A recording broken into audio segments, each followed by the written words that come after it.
ஆதி கடவுளையும் அனைத்து ஆண்டவனையும் வேண்டிக் கொண்டு இங்கு வந்திருக்கும் தாய்மார்கள் அனைவருக்கும் என்னுடைய முதற்கண் வணக்கத்தை தெரிவிச்சுக்கிறேன். முதல்ல நேற்று மருத்துவ குறிப்பு சொல்லியிருந்தேன், அதை நாளைக்கு சொன்னேன். இன்னைக்கு ஒரு முக்கியமான விஷயம் சொல்றேன். இப்ப நாம யாரு, நாம எங்கிருந்து வந்தோம் கொஞ்சம் சொல்லுங்களேன். அம்மா வயிற்றுல இருந்து வந்தோம். தாய் வயிற்றுல இருந்து வந்தோம். மானிட பிறப்பு. அதாவது ஃபர்ஸ்ட் என்னன்னா, இப்ப நம்ம பிறப்பதுக்கு முன்னாடி எங்க இருந்தோம்னா, இப்ப ஏன் குழந்தை பிறந்தவொடனே அழுகுது? அது உள்ள இருந்து வெளியே வந்தோடனே அதனுடைய புது உலகத்துக்கு வந்தனால அழுகுது. புது உலகம் இல்ல, பிறப்பதற்கு முன்னாடி என்னன்னா, அந்த குழந்தை நம்ம ஆன்மா என்ன எங்க இருக்குன்னா, கடவுளோட போய் இரண்டரை கலந்து அப்படியே ஒன்றுது. ஒன்று கடவுளோட இரண்டரை கலந்துருச்சு.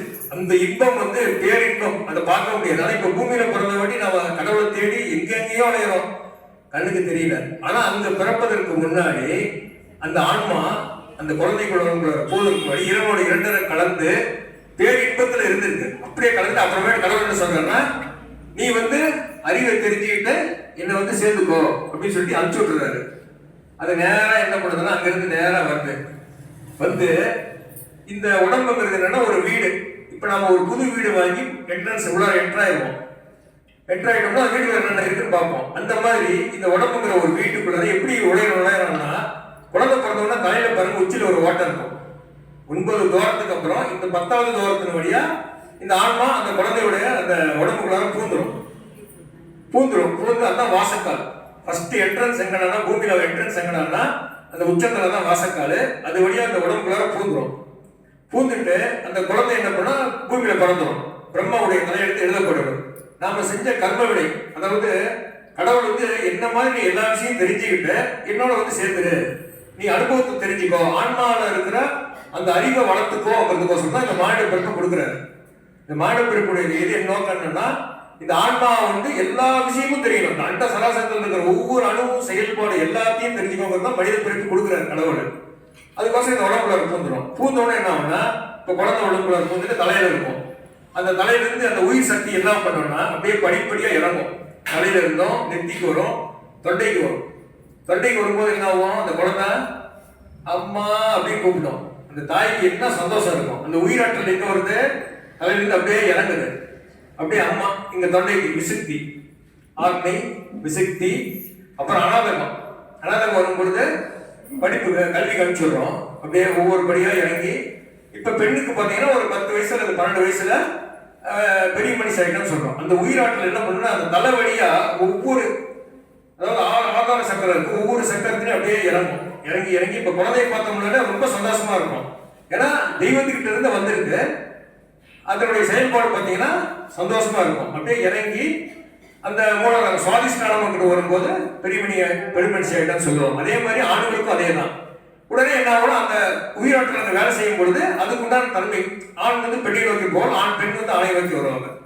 இது இப்ப ஆரம்பிச்சிடும். இது நம்ம தெரிஞ்சுக்கணும். நம்ம அறிவுபூர்வமா நம்ம உடம்பெல்லாம் என்ன இங்க நடக்குதுங்கிறது தெரிஞ்சுக்கணும். அறிவுபூர்வமா தெரிஞ்சுக்கிறது இந்த மனித பிறப்பு. அப்புறம் என்ன ஆகும், நாம என்ன பண்றோம், திருப்பி இது மேலே ஏத்துறோம். மேல இருந்து கீழே இறங்கிருச்சு. திருப்பி இங்கிருந்து மேலே இருக்கிறதா விளையாட்டு. என்ன பண்ணணும், நம்ம அந்த உயிர் எப்படி போகணும்னா, ஞானிகள் சொல்றாங்கன்னா தலை வழியா உச்சி வழியா தான் போகணும். ஏன்னா எந்த வழியா நம்ம வீட்டுக்குள்ள நுழைஞ்சோமோ, கோயில் இந்த வாசல் மறுபடியும் இந்த வாசல் தான் வெளியில போகணும். அதுக்கு உண்டான வேலையை செய்யாம ஆரம்பிக்கிறோம். இறைவனை தேடிக்கிட்டே இருக்கிறோம். ஆனா உணர முடியும், இறைவன் எப்படி உணர முடியும், உணர்த்துவாரு. ஆனா கண்ணில் பார்க்க முடியாது. ஏன் கண்ணில் பார்க்க முடியாது? இப்போ நம்ம கண் என்னன்னா, ஒரு விஷயம் சொன்னேன், இது தப்பா எடுத்துக்காதீங்க. நம்ம கண் காதெல்லாம் ஒரு செர்டன் லிமிட் எல்லை தான் கடவுள் படிச்சிருக்கிறார். உதாரணத்துக்கு ஒரு ரோஜா பூ இயற்கையில விரிக்கும், அப்படியே மலரும். அந்த சத்தம் பார்த்தீங்கன்னா 50 பீரங்கி வெடிச்சுன்னா என்ன சவுண்ட், அந்த சவுண்ட் ஆகலாம். அது கேட்டா என்ன, நம்ம காது நம்ம டெஃப் முடிஞ்சிச்சு, காது அவுட்டு. இறைவன் என்ன பண்ணாருன்னா, மறைமுகமா நம்ம காதை ஒரு குறிப்பிட்ட அளவு எல்லைக்கு மேல கேட்காது. அதே மாதிரி கண்ணும் அப்படிதான். இந்த உறுப்பு படைச்சு நம்மளை அமைச்சிட்டாரு. இப்ப நீங்க எல்லாம் பாடுறீங்க, இறைவனை நிக்கிறாரு, என்ன இப்படி பாக்குறாரு, நம்ம கண்ணை தெரிய போட்டார். ஏன்னா நம்ம அந்த தகுதியை வளர்த்துக்கணும். அதுக்கு மெயின் உணவு, மாமிச உணவு இருக்கக்கூடாது, ஒழுக்கம் இருக்கணும். அதெல்லாம் ஃபாலோ பண்ணோம்னா அந்த நிலைக்கு போகணும். இறைவன் தான் சொல்றாரு. இறைவன் நான் எப்படி இருக்கிறேங்கிறது தான். நான் எத்தனையோ புக்கு படிச்சிருக்கேன், செவியோட கேட்டிருக்கிறேன். வரலாறு தெளிவா சொல்றாரு. இறைவனுடைய குணங்கள் என்னங்கிறத ஒழுக்கம், முதல் வந்து ஒழுக்கம் உயிரினும் ஓம்படும். ஒழுக்கம் ஃபர்ஸ்ட், அப்புறம் உணவு, அப்புறம் பக்தி. அதுக்கப்புறம் முதல் வந்து ஒழுக்கம் தான் சொல்றாரு. ஒழுக்கத்துக்கு அப்புறம் தான் இந்த உணவு. இந்த ஒழுக்கத்திலேயே இந்த ஜீவகாரணியமும் வந்துடும். வீடு நாளை சொல்றேன்.